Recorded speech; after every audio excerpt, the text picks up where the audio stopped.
रेमुणा निर्वाचन मंडली प्रार्थी हेले युव नेता चंदन मल्लिक युव नेतृत्व को सुजोग देवा रेमुणावासी को कले निवेदन।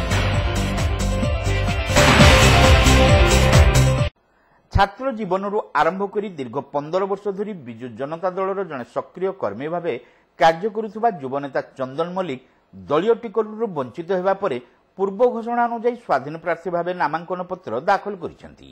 निज कर्मी और समर्थकों गहन श्री मल्लिक बालेश्वर उपजिलापाल कार्यालय निकट में पहुंची प्रार्थीपत्र भरी।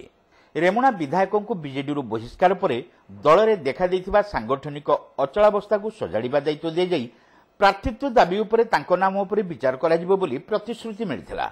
मात्र प्रार्थी चयन में निरपेक्षता अवलंबन होइथिबा चंदन आरोप उठाई रेमुणार विकास पई स्वाधीन भाव निर्वाचन लड़िबा को घोषणा करथिले। सेही अनुसार से प्रार्थीपत्र दाखल करथिबा श्री मल्लिक कहिसेंती। चलित निर्वाचन में तांको एकमात्र प्राथमिकता रेमुणा निर्वाचन मंडलीर विकास हेबो बोली से प्रकाश करिसेंती। एहा सहित युववर्गों नियुक्ति की नहीं से अभियान आरंभ करिवे बोली प्रतिश्रुति दैछंती।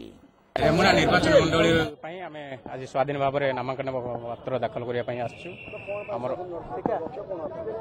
रेमुणा को किभली भाव में विकास पथरे आगे नहीं हम एवं युवक चाषी आ मत्स्यजीवी जे मैंने अच्छा से प्रति होता अन्याय को किभली भाव में विधानसभा से कथा को उठे हम एवं रेमुणा को किभली भाव में ओडिशार 1 नंबर विधानसभा क्षेत्र गठन करहब से उद्देश्य नहीं आम आज नामांकन भरवाई आसु ना आम निश्चित लड़ाई नामांकन भरवाई आसु एवं रेमुणावासी आशीर्वाद नहीं कि आम लड़ाई आसु ना कौन से विड्र कर कौन सन्देह ना कि आम विड्र करूँ भी।